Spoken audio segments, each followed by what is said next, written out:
सदाशिवसमारम्भां दक्षिणामूर्तिमध्यमाम् अस्मदाचार्यपर्यन्तां वन्दे गुरुपरम्परा.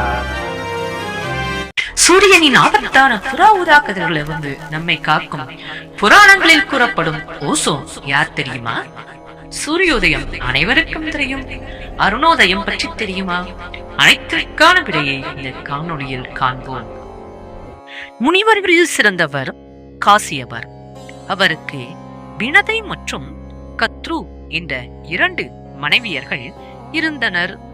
ஒரு நாள் காசியபர் தன் மனைவிகளுக்கு வரமளித்தார். வினதைக்கு 2 முட்டைகளும் கத்ருவுக்கு 1000 முட்டைகளும் கிடைத்தன. காலங்கள் கடந்தன. கத்ருவின் முட்டைகள் உடைந்து ஆதிசேஷன், வாசுகி, தட்சகன், காளிங்கன் போன்ற பல நாகர்கள் பிறக்கத் தொடங்கின. ஆனால் வினதையின் முட்டைகள் இன்னும் உடையவில்லை. அவள் மனம் துயரத்தில் மூழ்கியது. அவசரத்தில் வினதை ஒரு முட்டையை உடைத்தாள். அந்த முடிவு அவளின் வாழ்க்கையை மாற்றியது. முட்டையிலிருந்து வெளிவந்தவன் அருணன். ஆனால் அவன் முழுமையாக வளரவில்லை. இடுப்பிற்கு கீழ் உறுப்புகள் இல்லாமல் பிறந்தான். இதற்கிடையில் சூரியன் உலகின் மீது கோபமாக இருந்தான். அவன் தனது வெப்பத்தை அதிகப்படுத்தினான். அதனால் தேவர்களும் மனிதர்களும் கடும் துன்பத்தை அனுபவித்தனர். உலகமே வெப்பத்தில் தவித்தது. அனைவரும் சேர்ந்து பிரம்மதேவரிடம் முறையிட்டனர். உலகை காப்பாற்ற வேண்டும் என வேண்டினர்.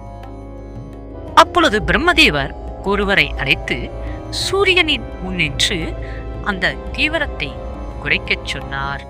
அவர்தான் அருணன், சூரியனின் தேரின் சாரதி. இன்று அதே மாதிரி நம்மை காக்கிறது பூமியை சுற்றியுள்ள ஓசோன் படலம். புராணங்களில் சொல்லப்பட்ட இந்த அருணனை இன்றைய ஓசோன் படலத்தின் உருவமாக இருக்கலாம். சூரிய உதயத்திற்கு முன்பு வானில் பரவும் செவ்வொளியே அருணோதயமாகும். இது போன்ற புராணங்களில் மறைந்துள்ள உண்மைகளை அறிந்து கொள்ள நம் சேனலை சப்ஸ்கிரைப்